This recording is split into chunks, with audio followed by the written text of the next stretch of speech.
Oh, are we live? Okay. Y'all about to catch me just singing in here having some fun. Hey, LC Johnson 562, my friend, how are you?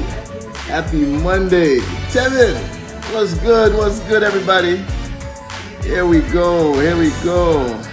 Tani, Lala, and yo, brother, everything Chris, man. Everything Chris. I've been busy. I've been sick, to be honest, for a few days, but it came and went. So, here we go again. Another great day.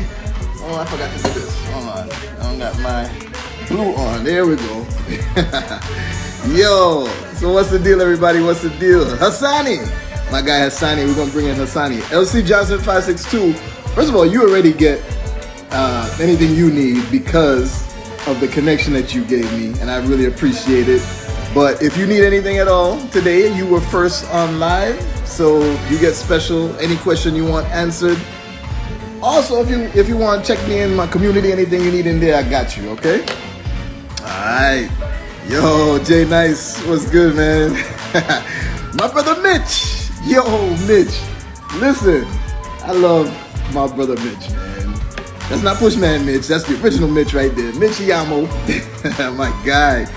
Yo, he's a good people's. You know, rocking with me from the longest, always supporting every one of his friends. That's a powerful person right there because he's truthfully all about collaboration over competition. He's all about supporting everybody. He's all about being happy for everybody's success. So I welcome him on the round table. He is on the round table right now. And I welcome everybody on there. What's good, everybody? All right, we jumping in today. So I did not save the live from last week for y'all. I did save it and give it to my roundtable members so that they got that as the overview before we dig in deeper to the trust discussion, right? Things have been evolving with the trust. Well, okay, back up. Before that, so I had my whole trip to say what's up to everybody coming in. Yo, appreciate all of y'all. Appreciate the love. I'm gonna bring in my guy right now. Here we go. Let's bring him in. Let's bring in Hive member. Let me turn down the music a little bit. There. Thank you, Britt. Let me pin that comment. Yo, what's going on, fam? I'm chilling, brother. I am chilling. What is good? Can y'all hear me? Yeah, I'm hearing you. Okay, perfect. You hear? Perfect. All right. Listen, first of all, everybody on here, this is my brother Hassani Houston, right? First of all, Hassani is not even in the country right now. Hassani out traveling the world, having fun and whatnot. And he still said, yo, Beez, I'm gonna jump on live, right? So that shows you how powerful he is, how willing he is to help his brother out, come on and talk. Because what I wanted to talk to everybody about today, we spoke all about trust last week. And we went in deep on the elements of the trust, how the law of the trust, the accounting of the trust in terms of taxes and such.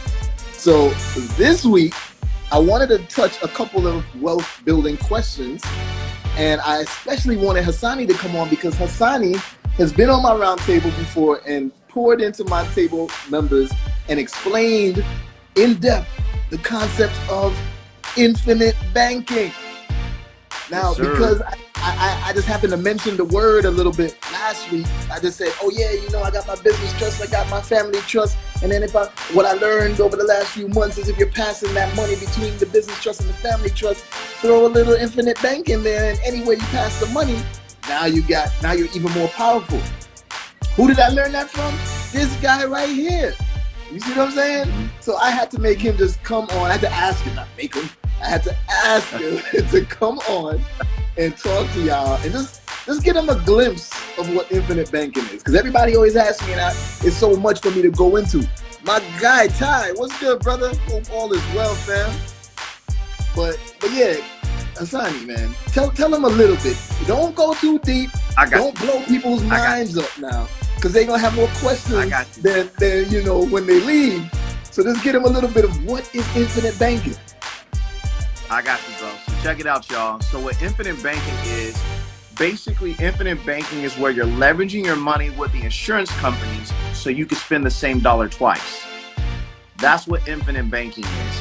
Now, check this out. The other thing that I want to say about infinite banking, still keeping it simple. When you use infinite banking, you are privatizing your money. Thank you for the welcome. I appreciate it. I appreciate it. So you're privatizing your money. So what does that mean? You're protected from tax liens, bankruptcies, malpractices, judgments, lawsuits, and in some states, divorces. But it's not a trust.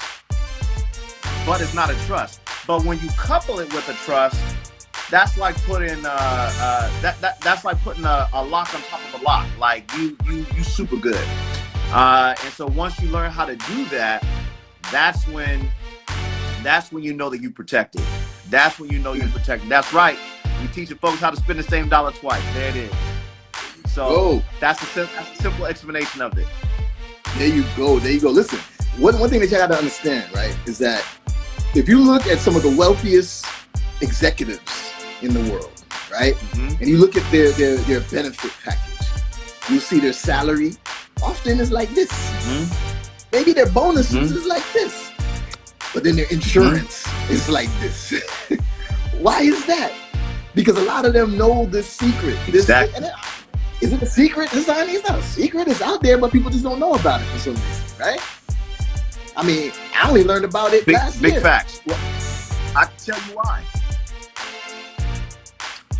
tell you why.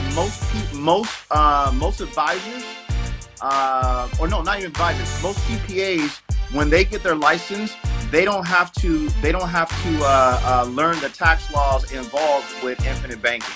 So therefore, it's not in their sphere of influence or sphere of knowledge unless somebody pushes them in that direction and then they learn about it. So on average, if you were to talk to a CPA about it, they'll be like, I don't know what you're talking about. You can't do that, right? And then you got to prove from the tax laws. On the other hand, when you have traditional financial advisors, they don't have the license to offer the product. So the education, or they don't have the license to offer the product. And then lastly, if they do, what we found is, and this has been documented, so I can't say what companies, but what we found is even with certain banks, so they do it for themselves and the executives, but what they found is that the educational piece that goes behind it before they get a sale for a client is too much. So it's too much for them to do in order to get paid, so they don't want to go through all that. It's just easier to offer everything else. So that's what's happening, and that's why most people don't hear that. I knew that this question was going to come up. I see Gerard_ENT said an IUL. Respond to that. Is it an IUL? What is the difference with it? So check this out, y'all. So with infinite banking itself is a concept. It's a concept. It's not a product. Now, when you hear about infinite banking, usually most people hear about it and they execute it through a whole life policy. But if you want infinite banking on steroids, in my opinion, this is my humble opinion, I think the best way to go is with an index universal life plan. Here's why. With a whole life policy, you do get guarantees. And then with these guarantees, you're probably going to max out at 10%. But with an index universal life, we have clients this year that took home 61%. This year, in March, they took home 61. And then in May, I think they took home 40. You can manipulate your earnings in an index universal life account. You can't do that in a whole life. So you can use either or. I recommend index universal life as long as you work with an agent and you know what you're doing, right? So to answer Jared's question, it's either or. Me personally, my accounts are on the index universal life type plan. Oh, there you go. Now, I've always heard people say, oh, but when it comes to an IUL, it's too complex and there's certain things that if you don't know and et cetera, what do you say towards that? So remember this, in the financial world, people have to seem complex so you can depend on them and need them and come back to them. That's just the truth, right? More times than not, people make things more complicated than what it really is.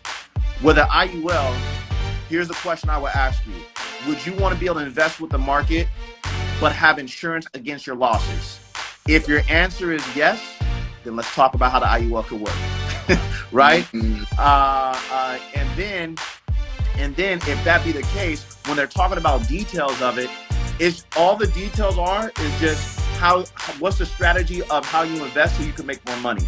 That's it. If you're talking to somebody who's a insurance professional that has a license for it and they're looking out for you, they can make that. I could explain to my kids, and my two younger ones aren't even in kindergarten yet. So it's all about who's talking about it and making sure they're talking to the client and talking their language instead of the agent's language and what they learned. That's a problem. Agents talking their own language and don't consider who they're talking to. There we go. I got another question for you before I got one of my own questions, right? I like to steer the conversation. Even though I know these answers, I like to hear it coming from you, right? So, I feel it. Real Estate by Joy G's. Joy, what's good, Joy? Says, can you have IUL if you have another insurance plan? Great question. So the answer to that is yes. You can have as many plans as you want. As a matter of fact, since I saw real estate in there, with real estate, we've all heard of a 1031 exchange, right? Where you could have a life exchange or two, a more valuable one, right? Hold on. Before you get into that, let me explain that. What he's talking about, a 1035 exchange in real estate is you buy one piece of property. This is what the rich have been doing for years. And instead of selling that property and then having to pay capital gains tax on it, you use this exchange, this part of the law that lets you buy a property of equal or greater value and then just roll up the gains into it so you don't got to pay taxes on that sale. Now, eventually, it'll come due if you just, break out. But if you keep doing this, you can keep getting bigger and bigger and bigger and bigger property without having to worry about paying the capital gains tax. Now, explain the insurance counterpart to that is a similar concept. That same principle is in insurance, and it's called a 1035 exchange. So real estate is 1031, insurance is 35, right? Mm-hmm. So now what happens is, let's say you have an old whole life policy, or you have an IUL and you got it through a company that doesn't specialize in it, so it doesn't give you the benefit that you want. Well, guess what you could do? You could see if you can qualify to roll it into another plan, and you don't have to worry about paying taxes by rolling that money into a new plan. So now the only thing that you got to check to see is how long you've had it, because you might incur penalties, right? Some companies will do that because they try to find ways to get some extra money. But again, when you work with somebody, they can show you what's around it, so you should be good. There we go. See, another fire. All right. So now here's my question, right? I gave the little quick tidbit about if you have the business trust and a family trust, and how you can the business trust is just basically a pass through to the family trust, right? Explain elaborate on what I mentioned in terms of putting a infinite bank wherever you are passing money. How does that benefit you? So think of it this way, you guys. When Beez is explaining the cycle of money through a trust, what we know is trusts are pass-through entities.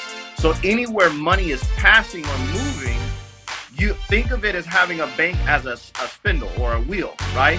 So if money is moving, put a wheel there, and when the money moves through that wheel, even though you pass, so let's say you have $1 million business, and then your business trust made $1 million, and it passes that money on to the family trust, right? Well, if you have an infinite bank on your business trust, well, then you can have, let's say, this is just for example's sake, so you guys can understand the information or the concept. You can have an infinite bank for that $1 million. And so now, even though you pass that $1 million down into your family trust, you still have $1 million sitting in your infinite bank. So that's what we mean when we say spending the same dollar twice. Nice. So literally, your money is in two different places at the exact same time.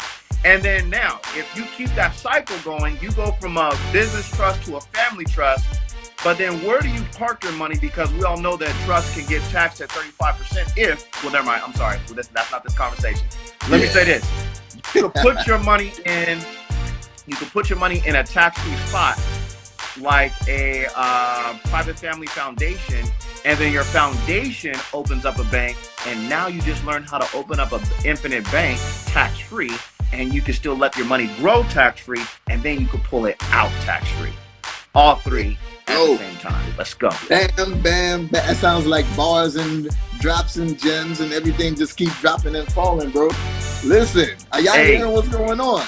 I'm telling you. These are little things that we've found out, all of these little things from different areas, especially in the last few years. And when you put the whole picture together, that's how powerful that we get. Dependable Dave, but where can I set up this infinite banking? Well, you can connect through me. You can connect through my guy Hassani. Just tell him Beez sent you. I got some people that are within my program that also you can connect with them within the roundtable, right? So there's a lot of ways that, because once we found this out, we were like, okay, we got to get certified to be able to help other people with this. So this is something that, listen, it's extremely powerful, but definitely connect with us to check it out. Now, Hassani, is Brother Jamal anywhere around by any chance? Well, Brother Jamal's been a little shy about making some public appearances because, he's trying to figure some stuff out right now. But I told him, I said, hey, man, you're going to have to get over that, and you're going to have to start talking to the people, man, because they need to hear from you about what you're learning. So I would definitely holler at him and let him know. There we go. That's what's up, man. Kamani asking for Brother Jamal, man. That's how I gotta be. We need to bring everybody out. I feel it, man. I feel it, because Brother Jamal just had some a situation happen that's about to be exposed this week. Man, I can't even tell y'all about it. You're just gonna have to hear about it when Brother Jamal come out with it. You know what I'm saying? Oh boy, here we go. Well, listen. Is there any other word of wisdom that you'd like to share to the audience, Brother Hassan? Yes, indeed. Yes, indeed. I would say that there's always going to be a time for infinite banking. If you're about getting ahead and you're about, putting yourself in a better situation, infinite bank doesn't have to compete with what you do. It could work with what you do. It could enhance what you do. So when you sit down and you're talking to other people and they're trying to tell you you need to do this because it could make more interest or whatever the case may be, that's not the case. What you want to do, if you already make money, you already make interest, solid. What you want to do is, why not make interest twice? Why not earn on the same dollar twice? That's where infinite banking would come into play. So whatever it is you're good at already, whatever it is you know how to do already, let me show you how to add infinite banking to it, and then we can show you how to make sure that you can get the same interest on the same dollar twice. But and then one more thing. So Beez said, if you holler at me, make sure you let me know that you came through Beez. But let me tell y'all this: we're getting ready to launch something so powerful that all of y'all may not be able to get access to Beez and his folks all the time, because he's going to get overwhelmed with what we got coming on this side. It's about to go down. So I just want to let y'all know, if you guys want to get access to Beez and myself about infinite banking, hop on it quick, because something's about to drop where all that's about to change. Especially, I can't say too much, but just make sure you talk to Beez. Make sure you do it quick. Tinkerbell asks, how much is it? How do you answer that properly? So with infinite banking, if you do it through Beez, with the way we have it set up, we're not going to charge you for a consultation. All right. I know there's some people that do. We're not charging for a consultation. Say, yo, I'm with Beez, or especially if you're with the roundtable, we got something else for you. But if you go through Beez, we're not going to charge for a consultation. And then how much you set up your infinite bank for is based on how much you could afford. Okay, so what is your plan? What is your goal? Are you using it for real estate? Are you using it for retirement?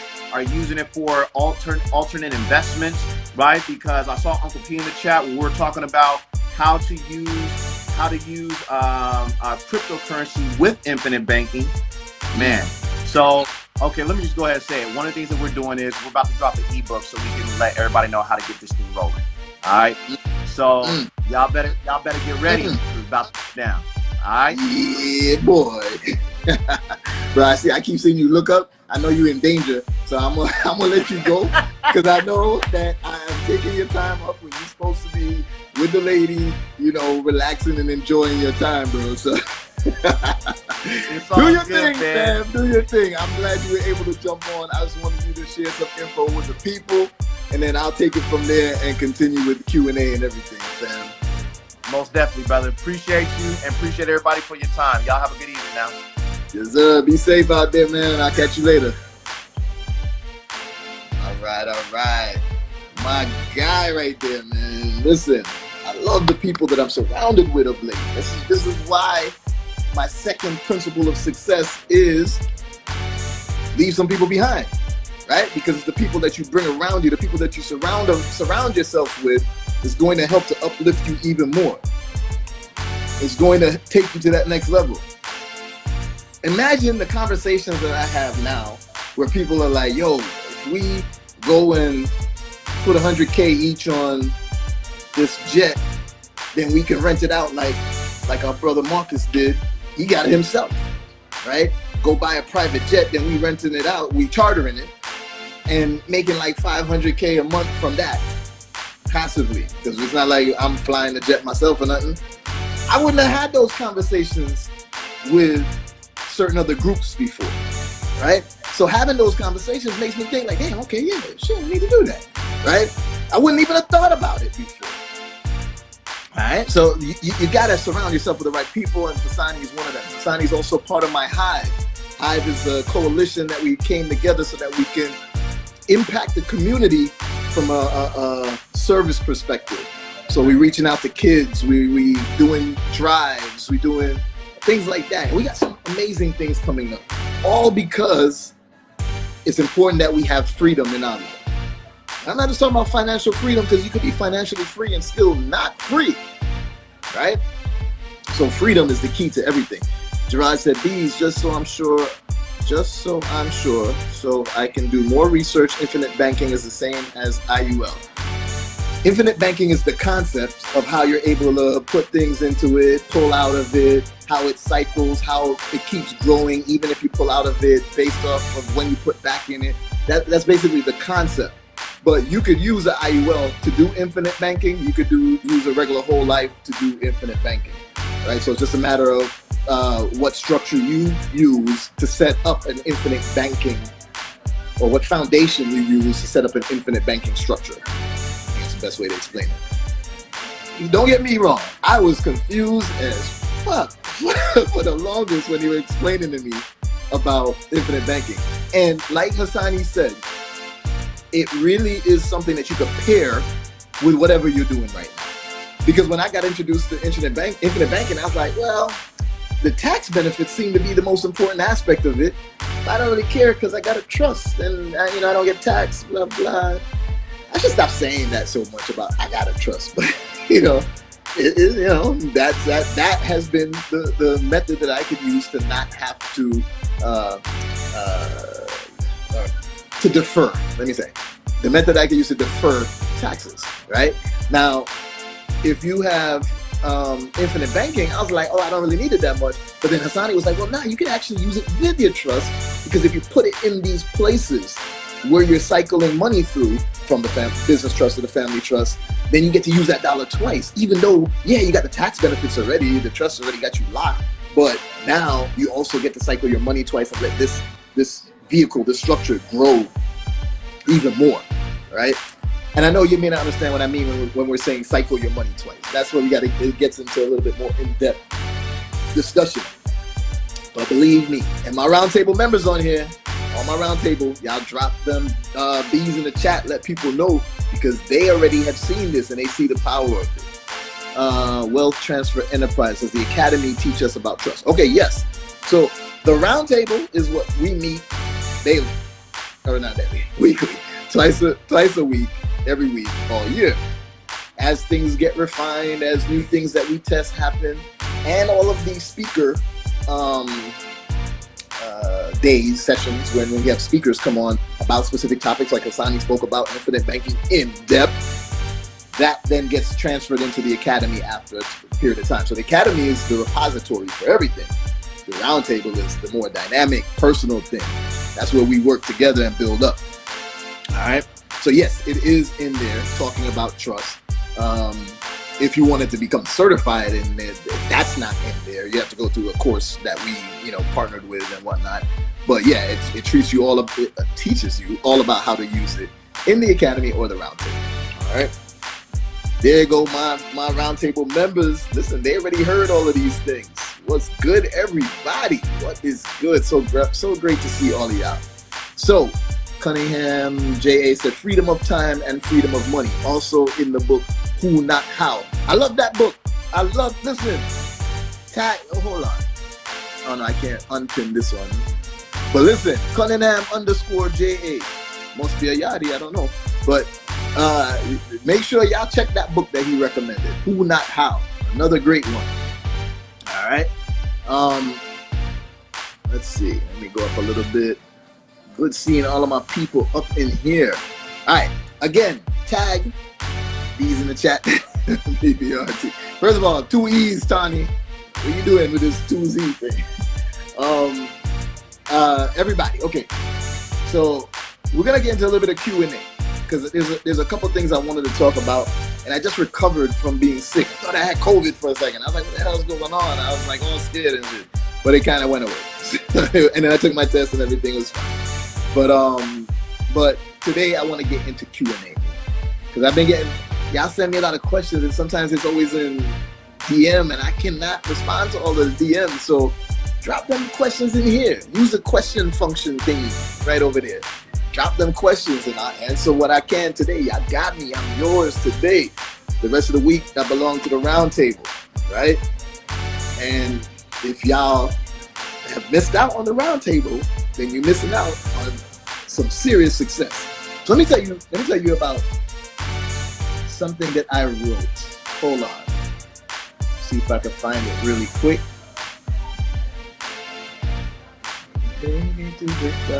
I bet even all my Jamaican friends on here don't know who's singing this song right now. Let's see. Here we go. Where is it? Oh, you probably can't even hear the music though. All right. So here's a quiz time. Quiz. I'm gonna let 5 people. 1, 2, 3, 4, 5. Maybe 4. No, 3. I'm gonna let 3 people into the round table if they can answer these questions. They're simple questions. All right, let's see what we got here first. Bones _relay said, how can one get business funding if you just started with very bad credit? Ooh. You just started your business, so you don't have any business history, no sales already. Because if you did, then I would tell you to go to a fintech option, which won't worry about your credit, just looks at your history of sales. And you got bad credit, that's not good. I'm not saying it's impossible, but I'm saying that's extremely difficult there. And when you say, how can one, okay, so business funding, period. The best way in this case is gonna be to do a PG, but to have a co-signer. So you gotta sign up with someone. You gotta join forces with someone who has better credit than you in order for them to PG for the loan in your business name. All right, so that's the best way I could say Bones _relay, because you really need, this is why credit is so important. This is why I preach credit at the foundation of everything that I do, because that lets me do everything else, right? Once my personal credit is good, I don't load up my personal credit with a whole heap of charging, a whole heap of cards or nothing. Once I got to a certain amount of accounts, it was like, okay, I'm good. I got like 20 something accounts in my personal credit, and then I don't use them. I actually manufacture spend, pay it right off, but that's a different discussion. But I don't use them. Instead I use business credit as much as possible. Let's see, I'm trying to find a good song right here. Maybe this one. Okay, so yeah, definitely focus on business funding, business credit, but you need the PG, or you're gonna need to use fintech if you got revenue already. All right, let's see. What do we got here?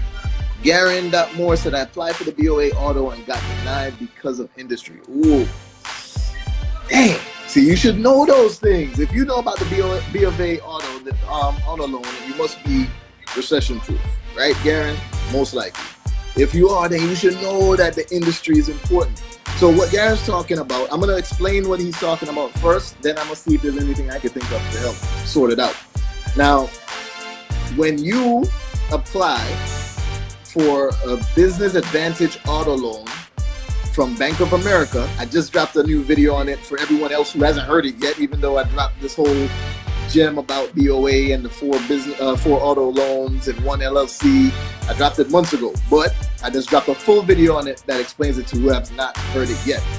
So when you are applying for it, or any bank, first of all, you want your business name to be as generic as possible. Beez. Now this is a bad example. Capital Beez. I didn't care because I know what I'm doing and I can manipulate certain things anyway, right? But capital is a bad word to have in your business name. Why? Because it indicates that you're in the financial industry. So how did I get around it? I just told them, no, I'm in education, financial education. That's all. I don't do nothing with no money. I'm in education, right? I'm teaching. That's what we do.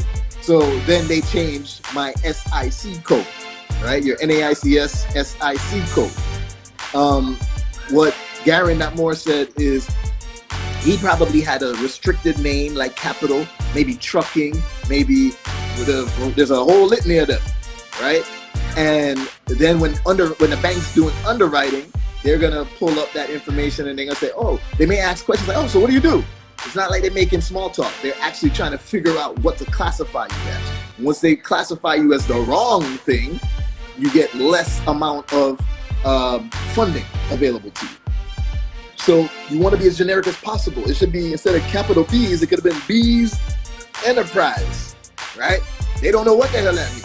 And when they ask what I do, I would just say consulting. That's all. I mean, business consulting, right? So you want to be as generic as possible. Now, Garen actually got denied. What I would do is go to a different bank. Don't worry about BOA. Just because they give you up to 4 in one LLC, don't mean you can't get it in others.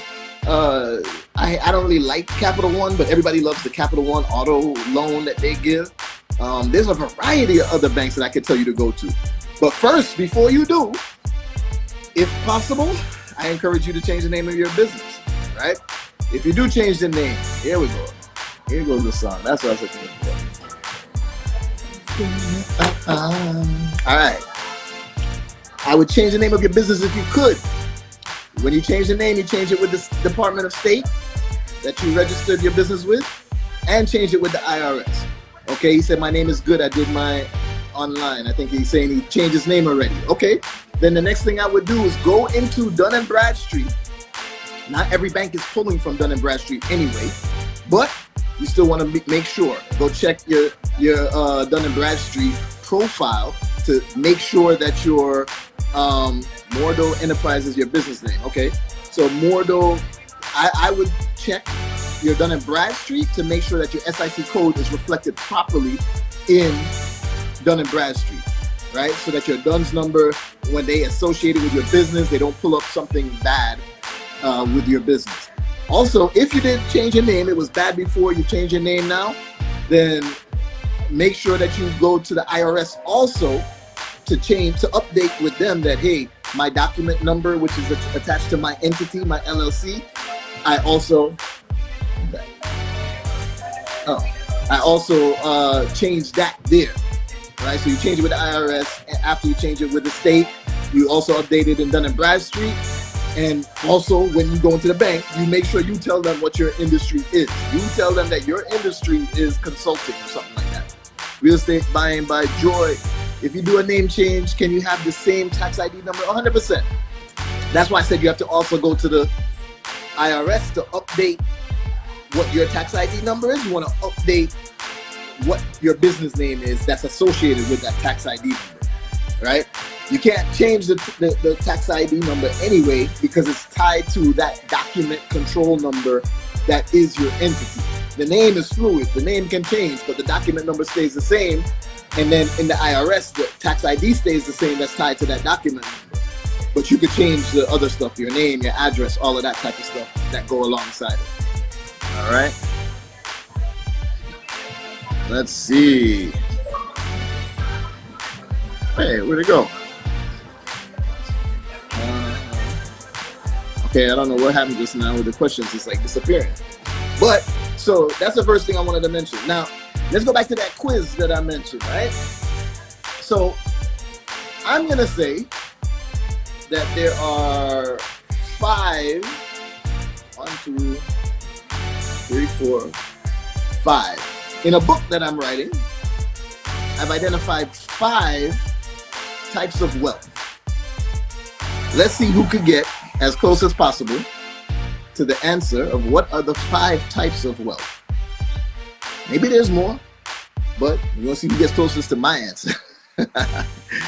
Type of CPT, do you have an ebook, Beez? Yeah, man, I have a whole heap of ebooks. I have an ebook on credit repair. I have an ebook on bankruptcies. I have an ebook on removing inquiries from your credit report. I have an ebook on a bunch of things, a variety of things. I'm always writing ebooks.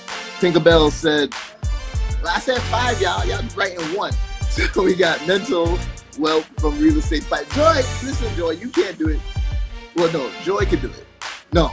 Okay, nobody on the round table is supposed to be answering this because I kind of gave it to y'all, okay? So Tinkerbell said time, freedom. Freedom wealth and time wealth is what you said? Okay. I'd say that that's together. Monetary assets, physical wealth, social wealth. Does the auto loan work for trucks? No. The business advantage auto loan from Bank of America does not work for trucks. There's a separate type of loan that they have for trucks. It's called like something equipment loan or something like that. Passive income. Wealth is what I'm talking about, True Kings. Financial, social, time, physical. Financial, social, time, physical. Okay, keep going. I said 5 though, so Bones Relay is getting the closest. Enriquez, investment, health, time, abundance, mental. Abundance wealth. Tevin says generational, mental, physical, financial. Interesting, still at 4. Physical, mental, financial, emotional, time. Physical, mental,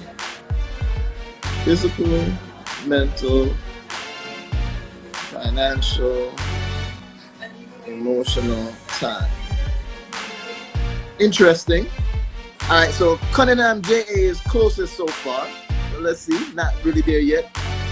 Tide of CPT says spiritual, physical, financial, family, and mental. Very interesting, very interesting. Generational, health, physical, time, financial, inherited, financial, social, time, physical, spiritual. Okay. Bruno the Juice, send me a message. Financial, social, time, physical, spiritual. That's not the exact answer. 1, 2, 3, 4, 5. But you're close, and I can substitute spiritual because I know some people would say that where I did not say spiritual. But Bruno the Juice sent me a text to community. So if you go on my profile, you see a button that says text me. And if you're interested, I will allow you into the round table to get a $1,000 coupon to get into the round table. $1,000 off. All right, cultural wealth. I added health. Okay, Amira Ming. I added health. What did Amira Ming have before? Let me go back up. Amira Ming said, oh, and health. Okay, wait, hold on. Financial, social, time, physical. Financial, social, time, physical, and health. Health, wealth. Yeah, you're close. I'll give Amira as well. Amira Ming. If you're interested in the round table, go text me in using the text button on my page, and then I'll give you a code. All right, let's see. Health. All right, I'm gonna give the answer now because ain't no, wait, hold on. Freeman Fitness says mental, physical, financial, time, social, spiritual. 1, 2, 3, 4, 5, 6. All right, Freeman Fitness pretty much is the winner. Wait, hold on. Financial, yes. Time, freedom, social. All right. Freeman Fitness is pretty much the closest. They added an extra one with spiritual, which I didn't add, so I'll definitely give to Freeman too. So Freeman Fitness definitely send a message. Okay, I'm gonna stop right there. LC Johnson, you got it already. I'm gonna give you, even though financial, social, time, health, spiritual. I'll also give to LC Johnson because she was also first to come on today, so she gets extra benefits. All right, I'm gonna stop reading now. Damn, I'm so far behind. Okay, so let me explain what it is. Financial wealth is one, and that's money, right? That's what everybody focuses on. Physical wealth is another. That's health, right? So financial wealth is money. Physical wealth is health. Time wealth is freedom. Social wealth is status. Now I'm gonna explain something about that. Well, actually, before I explain, then there comes mental wealth, which is knowledge. Now let me explain something about social wealth. A lot of times people say, oh, I don't really think status is an important thing, right? But here's the reason why social wealth status is important. I gave the example in this book that I'm writing. I gave the example that in 2020, when Grant Cardone he was on that show, Undercover Billionaire, and they dropped him off in some little remote town with no money, little basic disguise, so it didn't seem like him, shaved off his head, all this stuff. The first thing he said, his goal was that you got $100 and a car. That's it. No money, no credit, no network, no phone, no nothing. And you have, well, you had a phone, but none of his contacts in it. You have, I think it was like 90 days to create $1 million business. 90 days to create a business that could earn $1 million in revenue, right? The first thing he did was, all right, let me go find out who the movers and the shakers are in this town. Let me go network. That's status, right? That is social wealth.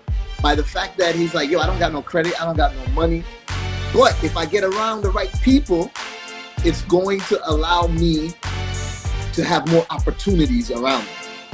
I've learned, I didn't even realize this until I am where I am today, because the people I have around me has brought more opportunities than ever. I'm more socially wealthy than I am financially wealthy, because the opportunity that I have is unlimited, right? So those are the main ones that we have: financial, physical, time, social, and mental, right? I throw in spiritual in there because I did not include that, but I should have, right? So that's why those winners definitely get it. All right, let's see what we got. Ooh, I like this question. My guy Bones_relay coming with the fire tonight. Better taxes as an S Corp or normal? Now, I am not an attorney, I am not a CPA, but I'm gonna give you my experience, right? Remember, you can form an LLC, you can form a corporation. In the LLC, you got multiple options. You have a single member LLC, which is a legal entity, single member LLC. However, from the IRS perspective, from a tax perspective, you're treated as a sole proprietorship, right? That's not a good tax situation. If you have 2 or more members in your LLC, you become a multi-member LLC. Again, that is a legal entity, multi-member LLC. From the IRS perspective, you're treated as a partnership. That's a way better tax situation. Now, remember, I started off with you could be an LLC or you could be a corp, a C corp, right? Well, no matter which one you choose, and no matter if it's a single or a double, multi-member LLC, no matter which one of these you choose, corp or LLC, you can elect. It's just a thing that you file when you're doing your taxes. You can elect to be an S corp, right? That's what the IRS is treating you at. It's not a legal entity. It's an IRS treatment. So when you elect to be an S corp, you get the best tax situation across the board. Not as good is not C corp is double taxation. We don't really like that. LLCs are pass through, and they have their benefits too. C corp have its other benefits, but the S corp is the best one overall. Overall, not in every single case, because there are certain cases where it would not be better for you. All right. So that was a great question, Bones_relay. Overall, yeah, go for the S corp. All right, let me see. I gotta.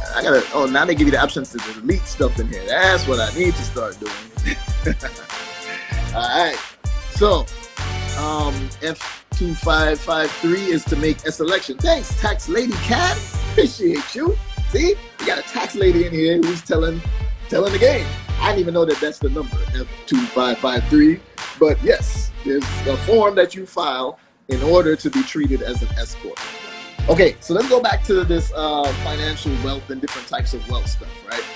So first of all, keep tagging some more people in here. I'm having some fun tonight. I'm gonna dig into different things. I might save this live this time, since I didn't save last week. So Tax Lady Kaz says C Corp got the best tax rates right now. Probably will change though. Yes, it probably will change right now. Why did that happen? Because, you know, back with Trump's time. But that probably will change. You can still get taxed as an S corp if you're C corp as well, right? Yep, if you file that S election, you can still get taxed as an S corp. But there's also requirements to meet the S corp requirement. there's things that you have to adhere to. Like, I don't remember all of them. Only X amount. I don't remember what that X is. 200, I think. Number of shareholders. None of them could be a foreign national. There's a couple of other things. Consult with your CPA on that. But there's requirements to meet the S corp. But technically, yes, it is one of the best options. All right. Oh, Tax Lady Cat is RPX. What's good, RPX, fam? Love it. There we go. Cunningham JA says, still upset you didn't say the link. Yo, so did you catch any of that? Because that live. If you know that I didn't save it, then you know it must have been insane. But you just got the opportunity now to join the roundtable because you won the little quiz. If you join the roundtable, it's in there plus deeper as we go deeper. All right. Okay. So let me get into something that a lot of people don't take into account. We're about to have an issue soon in this country. I always like to look forward, look ahead, and see what's coming so I could prepare. Now, I'm not going to tell you what my big master plan is for 2022, which I do have one. As my roundtable members, and I put them onto it recently, and they were like, "Okay, this is something serious." But let's talk about side hustles. Let's talk about little other things that you can do still and prepare for. My guy, I don't know if he's around, but my guy Terrence. Hold on, let's go and make sure. Okay, my guy Terrence, one of my Miami PJ Crew fam. Terrence learned how to start, run, and scale a 7-figure cleaning company. I know that's not the sexiest thing. Everybody may be like, well, I don't really want to do a cleaning company. Yeah, but you're not the one cleaning. We got to stop thinking about businesses like that. Like, I don't want to do that. You're a business owner. It don't really matter what I do. All I'm doing is being on the top and being the strategic and making the partnerships and bringing in funding and things like that, right? So if I have a cleaning company, I ain't out there cleaning myself. You know what I'm saying? I'm hiring people. I'm putting in processes and stuff into play so that, the business can run. It's just like when my guy Brad talks about healthcare. The home healthcare strategy that we're utilizing, we're in essence just staffing companies. All we do is say, okay, I don't know nothing about healthcare, but here's my RPN who manages the health related issues if I'm doing medical instead of non-medical, which you can also do non-medical. And I'm just a staffing company. Let me just hire some RPNs, LPNs, etc., and then send them off to these clients. and I got a salesperson, I got my managing RN, and blah, blah, blah, blah, blah. Simple as that. So same thing with the cleaning company. Now, there's been an explosion of people who are dealing with Airbnb during the pandemic and into now. One of the biggest things that everybody says is, yo, one of my problems I have with my Airbnb stuff is finding good cleaners. Cleaners, right? Now imagine that. Let's say you have, this is how we get into horizontals and verticals when it comes into what business to start next. Let's say you got an Airbnb company already. You're already doing it. Let's say you in the round table and my guy Terrence gave the whole play on how to create a 7-figure cleaning company. Now you create that for yourself. It's gonna support your needs. You're gonna use this cleaning company to handle all of the cleaning because you run this cleaning company now, and it can handle all of the cleaning of your Airbnb business. Right? Now keep in mind, when I said I'm looking forward all the time, we're about to enter very soon a rental crisis. The housing market did some crazy shit in the last 18 months, right? So because of that, we're gonna see a lot of defaults, a lot more defaults coming very soon. It's not gonna be like a housing crash per se. Maybe it will, but I don't think it'll be a housing crash fully, but it'll be something where all of those deferments that were given last year to say, hey, you can't evict nobody. And now you're just stuck with them. They, you know, because it was during the pandemic, so you weren't allowed to evict. The owner still had to pay, and if they couldn't pay, then there's going to be a lot of issues happening when it comes to the housing market. Whether it's the overinflated prices, properties selling for 50, 100, 200K above market price, above market value in some cases. Well, that's not sustainable. Something's gonna happen and we're gonna have some sort of dip, right? So you're gonna see a lot of people who are renting. You're gonna see a lot of people who are foreclosing, so you're gonna have opportunities to purchase places, right? So now imagine you have your Airbnb company already. Now you started this cleaning company. The cleaning company handles all of your Airbnbs, but then look at, what did I say? There's a ton of Airbnb entrepreneurs now. Well, now I got a cleaning company to support them because I know in my Airbnb I needed it. So why not, support it here, but then also make money by supporting all the other Airbnb sites. Even market yourself as an actual Airbnb cleaning company, because that's one of the problems that people will say. It's like, hey, these cleaners, they just don't understand the quick turnaround time of the Airbnb, and they don't understand the model. They don't understand what I need them to do and blah, blah, blah. Okay, that's why you start your own business. And I give you the sauce on how you can scale a 7-figure cleaning company without all of this other stuff that I'm saying.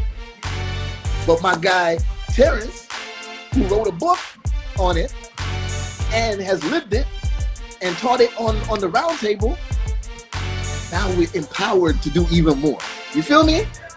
So there's just so much that we could put together. Cunningham J said agreed, and in the meantime, you can collaborate with those same experts who did it for multiple years. Exactly. There we go, collaboration again, right? Some people think, oh, I gotta start it from scratch. No, you don't gotta start from scratch. Find the people who are already doing it. No, I can't mention this. Yeah, I can't mention that, because that's gonna lead into my secret for 2022. But what's the link for Terrence? Oh, you can't text me to community, right? Tevin, Mikoya, and Jay. So shit, I haven't been back into my DM in a second too, man. I gotta link you in there and see if anything. Lala, can you drop the link for Terrence? Or send it to Tevin, please? Okay. So this is the concept. There you go. Terrence Harris, QTS, my guy, my brother. Just tell him Beez sent you. All right. You can buy his ebook. Get the understanding on your own just to start things. All right. So now we're talking about what else can you do in the upcoming years. We're always looking forward. So that's a side hustle where you have a cleaning business, right? I don't even like to call it a side hustle. It's an actual business. Side hustle to me implies something temporary.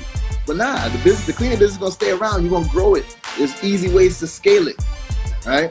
But let's go beyond that now. I don't know how I feel about this one, but somebody mentioned it to me in a conversation I had today. These are the conversations that I have always about what else is out there, right? I could have talked about what's a good show. I don't even know what shows are on there. This weekend while I was sick, I watched a little bit of The Boys on Amazon Prime. That's that superhero, crazy, effed up superhero thing. So I watched like, a couple episodes and I was like, damn, this is pointless. And then I went back to, my audiobooks, right?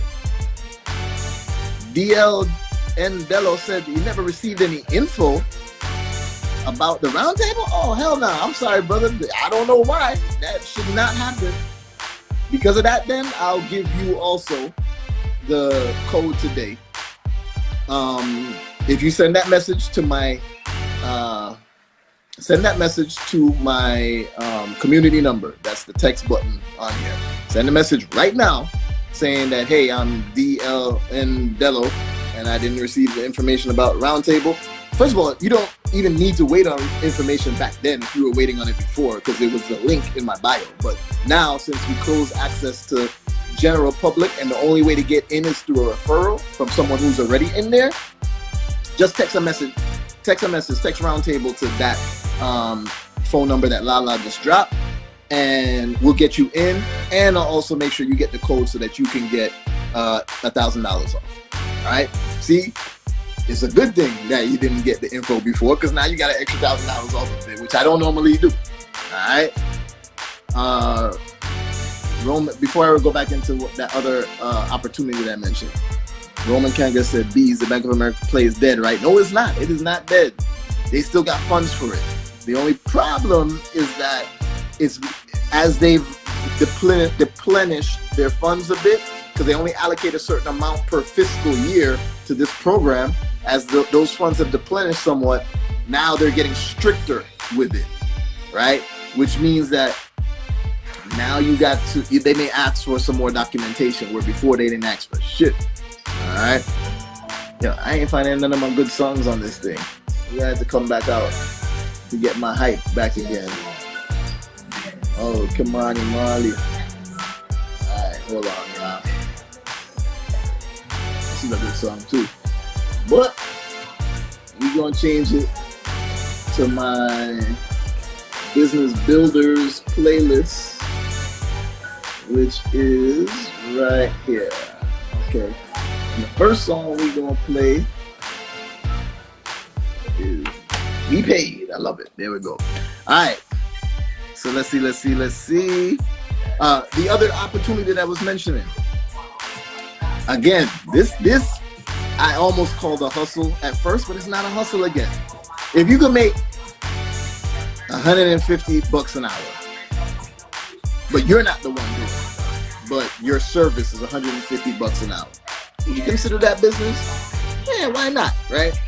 I'm not going to be the one doing the work. I'm going to set up a business and have employees that are doing it, right?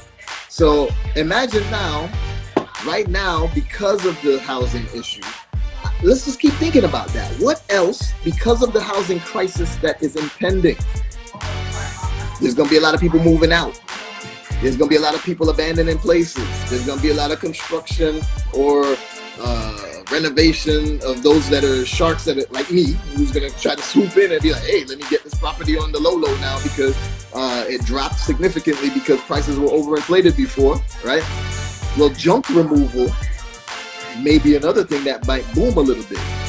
Look at Joy right there. She got my next one that I was about to get into, storage. You see what I'm saying? You may think, that's not really, it's not sexy. Beez, you got the exotic cars. That's better. I like that. But money is money, right? As long as you're making a profit and you're not breaking even if you are breaking even, sometimes it's okay, as long as you can then continue to grow. But we got to think about these other things. Storage. Well, let me finish. Junk removal. Junk removal easily gets paid $150 an hour to just drive a truck to load up and then take. You gotta, know which garbage site or whatever you call that, junkyard, you're bringing it to and stuff. But that's an opportunity right there, because these things are coming. Something's gonna happen with the housing market. So how can I take advantage of it when it does happen? Storage is a big one that Joy mentioned, right? A lot of people want to buy. I personally teach that one of the best ways to get into real estate is to house hack, where you buy a multifamily unit. You have multiple people living in each unit. You live in one. All your rent is covered, so you have to pay mortgage or whatever, because they're paying for you and they're paying for the building, the mortgage of the building, and it's appreciating, so you get cash flow and appreciation. But how about this? Go buy a storage unit, not unit, facility. What do you call them things? Public storage or whatever, right? Now imagine you got that. It only take, how much people you be seeing staffed in there? 2, 3 max, maybe. So you're only paying 2, 3 people, maybe someone to go and service the AC, I don't know. And you got this huge property that has 100 units, and storage units are always full for some friggin' reason. Do the research in your neighborhood first, in your locale, in your city, in your state, and see how the vacancy rates of storage units are. But imagine that, buying a big storage facility, only got to staff it with like 2 or 3 people. Other people are ad hoc, right? I need to send someone in to handle the gate broke. That's one time off, right? One time thing.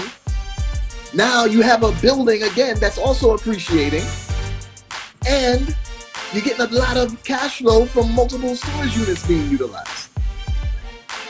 Maybe even better than dealing with the house hacking and getting a multifamily property to live in. Because then you got to deal with people living in there, and that could be an issue too. The reason why I get those multifamily properties that are large is because then I could get a property management company to handle it. Once again, I don't want to create jobs for myself. I want to create businesses. You feel me? What we see here? Warehouse. Warehouse could be something, depending on how you market it though. What makes your warehouse different from another, right? You got to figure out how you're going to market it. Self 007 said, I was thinking about storage. People paying rent. Yeah, that's exactly what I just ran through, storage. Roman Kanger said, you come into InvestFest in ATL. When is InvestFest in ATL? Let me know, please. Moving business and garbage disposal, Tevin. In Jamaica, for sure. Moving business is going to be competitive here in the U.S. for sure. But garbage disposal, 100%. There's going to be a lot of that happening. If you could pivot quickly and get some of these things set up quickly, then you could tap into the impending crisis. As demand gets high and supply drains, scarcity happens and the banks have to make up for that. Hence the stricter requirements. Exactly, Cunningham JA. All right, let me go back down. August 27th through 29th. Wait a minute. That's InvestFest in ATL. I am going to be in ATL that weekend, but not for InvestFest. I'm going for my brother Umar from the Bureau Bullies. He's also having the Do for Self weekend. So that's going to be powerful. And I got to go check out my guy Umar. I'll see if I can pass through InvestFest also. Not to mention, me and my Hive family is doing something amazing the week before that. That's going to lead into the weekend, but then I'm going to fly straight up to ATL. All right. I will announce that in a few days of what is happening with Hive. It's only going to be a very, very few people that's going to be allowed to even be involved in it. So, go ahead and procrastinate if you want, but you'll see what happens. Garrett Transport, junk removal can boom after a hurricane or tornado. Hell yeah, if you want to chase storms on the side. It's the truth though, right? Look, Tevin said, looking at the pool business as well as people stay home more and work more from home. Interesting. Got to do the numbers on that one. Off the top of my head, I'm not like saying, yeah, I can see that it is an amazing opportunity, but I see the logic behind it. Tevin said, could you go over the family and business trust play again? Phone died for a second. Bruh. Nah, I can't do that, man. I can't. I had to keep that one for the round table. I mean, I did give y'all the elements. I'll tell y'all that again. I've told you this many times. The elements of a trust that you need to have in your trust. It's the not elements. What is it called? Provisions that needs to be baked into your trust to make it ironclad, right? And that is non-grantor. Crap. Hold on. Let me. I got my mind running around with too much things. Now I'm gonna have to pull it up. Give me a second. Let's see. It is. I know somebody gonna type it in there. Probably Brit, my second brain. But I'll tell y'all in 1 second once I get everything up. There we go. Okay. It is spendthrift. Right? The attributes, provisions, attributes. There we go. Thank you. Spendthrift. Look at Lala. Non-grantor. Irrevocable. Discretionary. And complex. Those are the 5 attributes of the trust that you need to have baked into your trust in order to make it ironclad. Spendthrift. Non-grantor. Irrevocable. Discretionary and complex. Who's gonna set it up for you? Oh no, you're gonna have to handle that. You're gonna look into it more so you can know how to handle it and how to live with it and how to manipulate this trust. You're gonna have to handle that. I am teaching that on my roundtable, connecting my people. But you know, I'll share here and there as much as I can, but that gets a little bit more complex, complicated for me to explain everything on IG Live. All right. Okay. What else? So we got the trust up there. We got, what does Tevin say about in the infinite banking play? What do you mean in the infinite banking play? Oh, I see what you're saying, Tevin. What that is when I'm moving money, because the business trust is a pass-through entity in essence, and passes through to go into the family trust, right? So what you do is you put an infinite bank everywhere you pass money. So you got money coming into the family trust, there should be an infinite bank in place. So from the business, goes into here, then you take the loan out from the infinite bank, the money went into here, it helps to grow using the infinite banking concepts. Then the money eventually goes into here, right? And then your portfolio within your infinite bank is larger. Your bank is larger that you could pull from, but the money is still here. So you're basically playing with the same money twice. If I need to take the money out of the family trust, then again, another infinite bank set here. And as it comes out, I set it up here again. Now I'm playing with my money again, right? So you're using the same money multiple times. Roman Kanga, do I need a videographer? Send me a message to the group to the same number that was dropped in here. And, we'll see what's up. Show me your work. Could definitely use one. Are you in South Florida? That would be even better if I had somebody down here. My typical videographers are in ATL. I either usually go up there or they come down here for us to meet up, but wouldn't mind having someone in South Florida if you are here. All right. Let's see. Perfect. Please don't say anything that will stop you. Yeah, I'll save this live today. I'll save this live for sure. There you go. Videographer. Text that word videographer to that phone number. Thank you, Lala. And she on top of things tonight. Boy, okay, Lala. Appreciate you. All right. So that is all I'm going to get into tonight. I was about to get into another topic, but I don't want to go down that rabbit hole because that's gonna dig a whole lot further. That's gonna dig into something that's gonna take a lot of conversation tonight, and I don't want to go. I'm tired still. I don't want to go through all that right now. But if there's any final questions, as a matter of fact, this is what I'm gonna do. Because I'm feeling happy, I'm feeling excited that I wasn't sick, that I didn't have COVID or nothing. Thank goodness. And for everybody that stayed on this late, I'm going to let 5 other people into the roundtable if you use the code FREEDOM. All right? I'm going to tell my people right now, set it up. It'll be only active until tomorrow morning.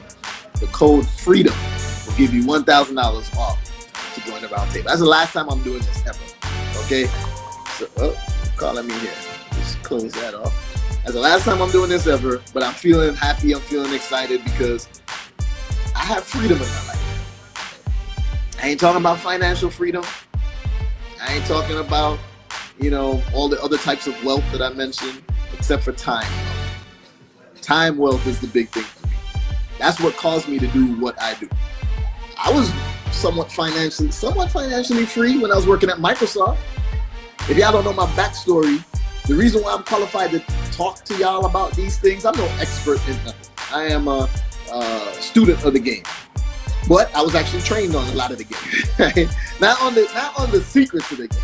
They didn't want to share that before, but I was trained on the business aspects. Right? I worked at Microsoft. I worked at Accenture as an IT strategy management consultant. I taught people DL and Dello.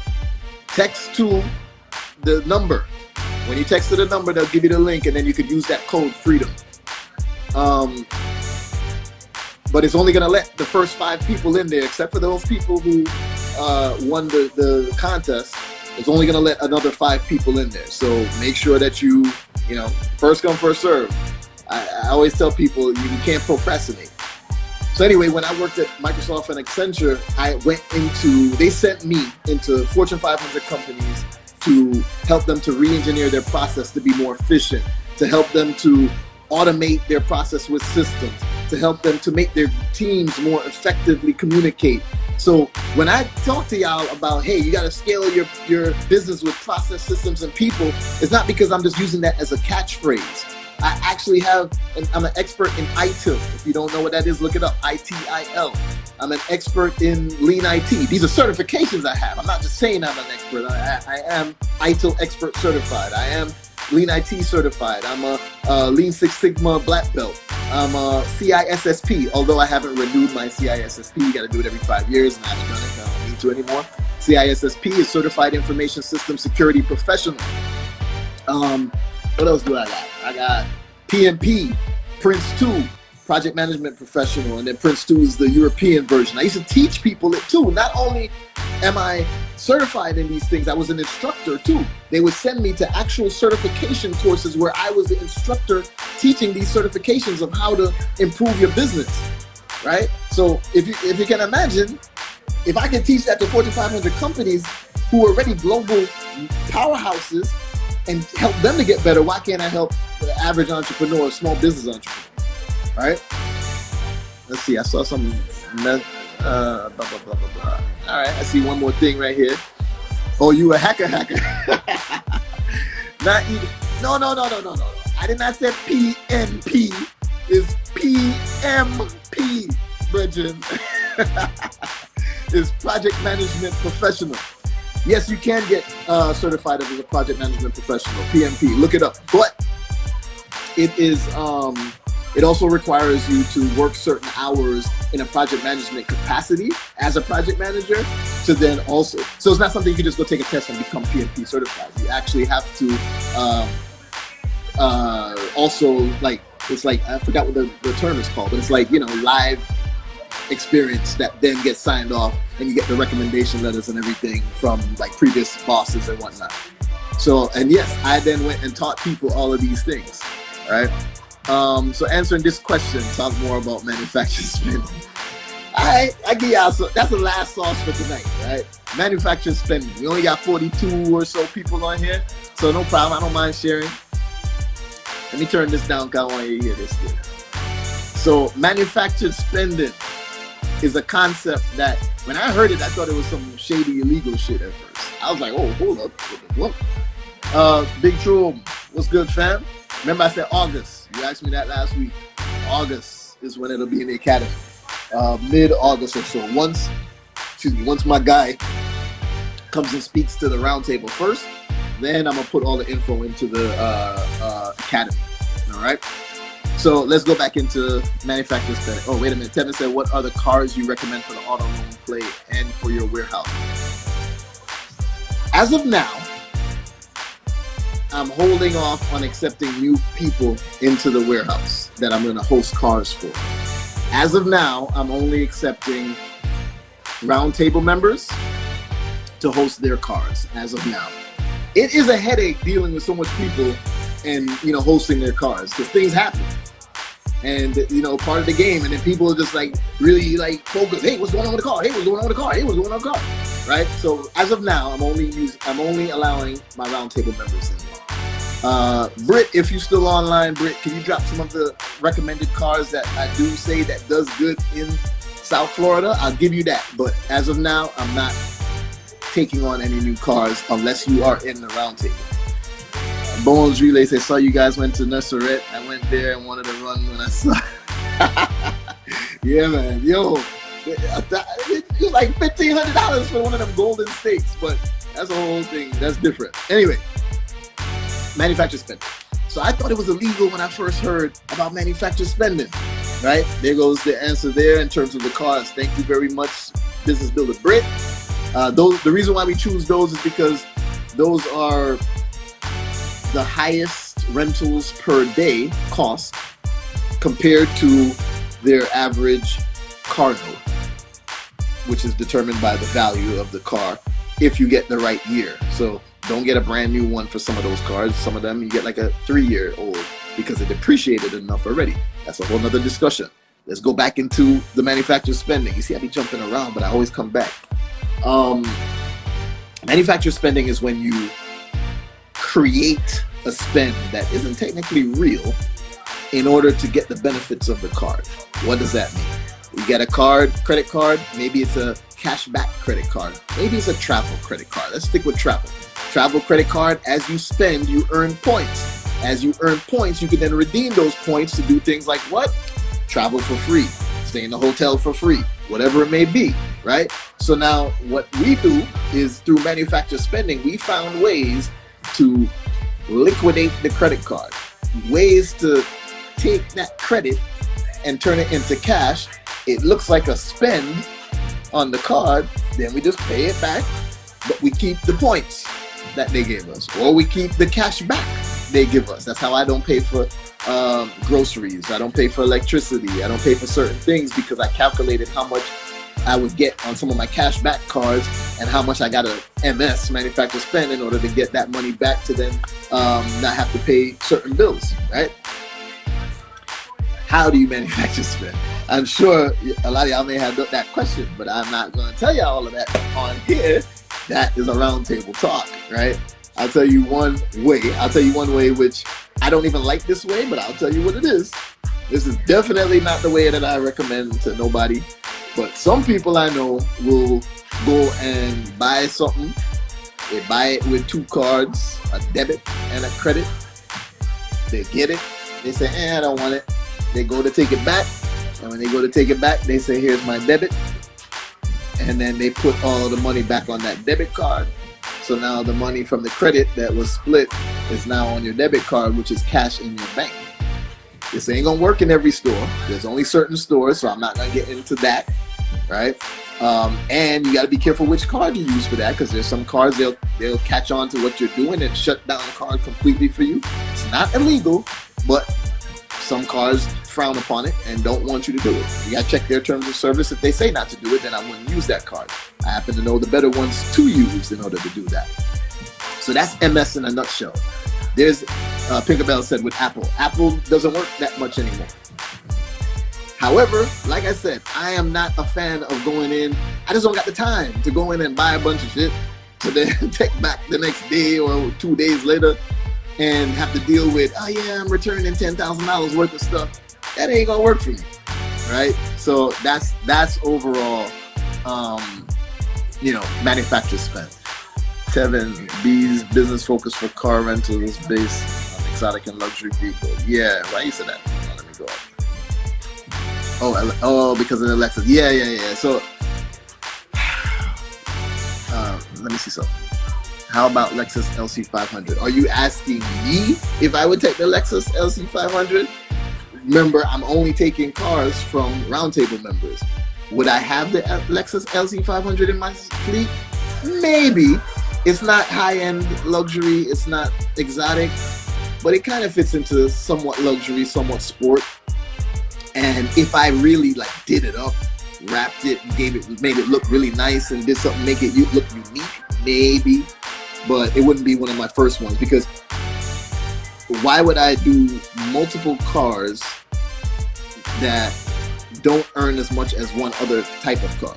I'd rather get multiple of those types of cars that earn more per day, per month, and on, right? So that's why I'm picky on which ones that I use. Having it on unlimited miles brings in more ride requests. Yeah, you're talking about on Turo, right? Yes, it does, but you don't want to run up your miles like that, though. I don't know.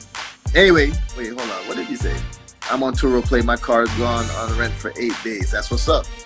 It definitely does, but be careful how much miles they put on it and the depreciation. You got to also think about what's your end game in any business you get into, right? So what's your end game with the Turo thing? Every single car I got has an end game. This car is like, okay, I plan on 3 years, I'm going to sell this one. This car, I think I'm just going to keep that one for the long term.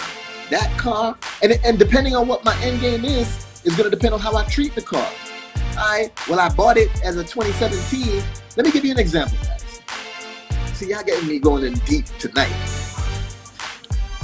Let's say the BMW, let's see, Britt had wrote it on that thing, right? She said, yep, there we go. I said BMW, I meant Mercedes. The first one Britt wrote, Mercedes AMG GT. Let's talk about that one, right?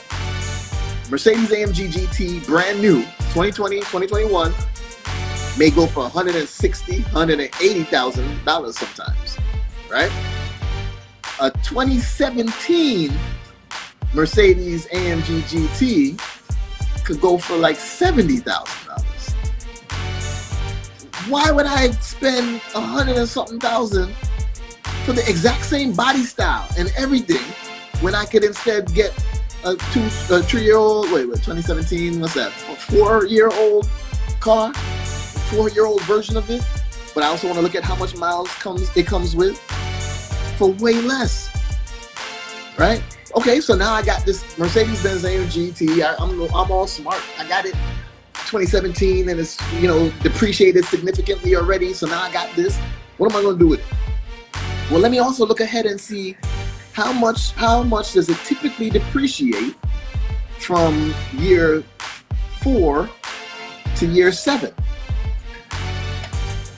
And I'm going to look at each year 5, 6, 7, 8. What's the typical depreciation? Go on Kelley Blue Book or something and look at how much that car typically costs with X amount of miles, because I need to predict my miles going forward. Now I'm going to say, okay, I have to sell it at year 4, 5, 6 or something, because I know that at year 6, it typically depreciates another big drop once you get over 50,000 miles. And I got it at 20,000 miles, and I'm renting it out daily, and it's going out pretty much at least 20 days out of the month, and each one of them is unlimited miles, like Bones Relay said. If it's unlimited miles, maybe they putting on, 300 miles a trip, and if that's the case, I'll calculate for the whole year how much miles I'm going to be up. And then the whole, 2 more years until that next significant depreciation drop? Okay, then that means I'm only going to get X amount in value if I sell it at that point. So I'm looking at what's the optimal time to sell the car to. And I'm looking at how much is it going to depreciate based off of the miles. So that's going to tell me, should I give unlimited miles or should I give 100 miles a day? See what I'm saying? So this is what I mean about being very strategic in everything that you do. Pay attention to what your end strategy is with each car so that you can determine what's your exit strategy. I'm sorry. Pay attention to what your end strategy is, your exit strategy is, so you can determine your daily actions regarding the cars. All right?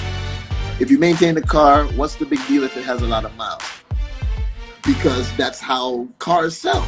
Cars sell based off of the mileage and the years. Right? So it's not a matter of what's a big deal to me. I'm just telling you that if I go and try to sell this car at 80,000 miles, but it was well maintained, the Kelley Blue Book is not going to say, oh, okay, well, we'll still, be okay with you. Once you hit a certain mileage threshold, the Kelley Blue Book value and every other valuing system of cars is going to give you a range that your car belongs in. So that's what it is, Pinkerbell. It's really just a matter of what somebody else is going to be willing to pay me. Because they ain't going to go off of me. They're going to go off of what, Kelley Blue Book or whatever says. So I want to make sure I get the maximum amount that I can get, or at least something that I can calculate and then, you know, look at how much revenue I make per month from the car and say, okay, that plus the cost of how much I bought it for and how much I'm selling it for, plus the revenue, the cash flow revenue. Okay, overall of the life of me owning the car, I was up $50,000. As opposed to sometimes people, we just get into it and we just doing it with the car and then we go to sell it and we didn't look at the full 3 years that we owned it and what was the profit on the overall life of the car. We just looked at, hey, this month I made that. This month I made that. As long as I covered my car note, then I'm happy. That's a good thing too. If I have a Lambo and I cover the car note, I'm good because then I get to play with it here and there. But overall, I'm strategic. All right, what's the suggested miles when purchasing a used car? I can't really give the suggested miles because it depends on the car, right? I wouldn't purchase a Lambo at 40,000 miles already on it because people ran. That was probably a hard ass 40,000, you know. But would I purchase a BMW AMG GT? I like to keep it under 20, to be honest. I like to keep it under 20K within 3 to 5 years, right? So that's like, what was that?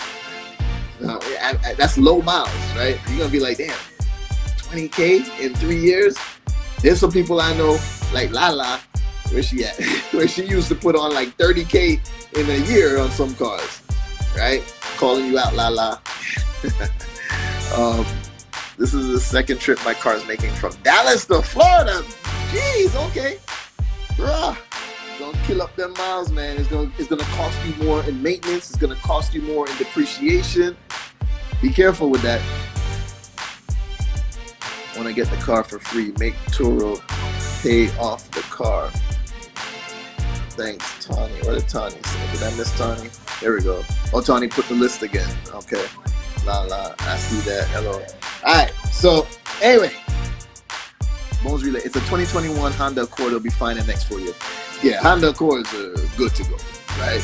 However, still, if you have, see, a Honda Accord is not going to depreciate as much with, so let's say it takes 10,000 miles to depreciate significantly on one car. A Honda Accord may take 20,000 miles to depreciate significantly. So yeah, there's a difference. You just got to think about it. You got to look at it. If you plan on selling that Honda Accord in 3 years, look at how much it goes for at that age with the amount of miles you're going to predict that you have on it, and then you're good to go.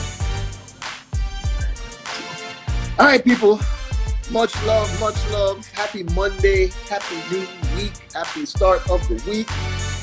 July is almost over. Christmas is around the corner. I've been saying that since January. Christmas is around the corner because it is. Niche, what's good, Bridget? Hope all is well, man. So hold on, let me see. All right, I gotta answer my guy, my roundtable brother, my partner in crime, Mr. Drew Romeo. Would you advise a newbie to Turo play who doesn't have one of those recommended cars but knows someone with one and can rent it out for them? Would it be a wise play?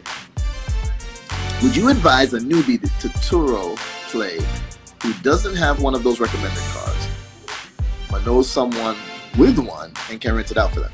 Okay, remember, those recommended cars on my list are because those are the ones that do good in Miami.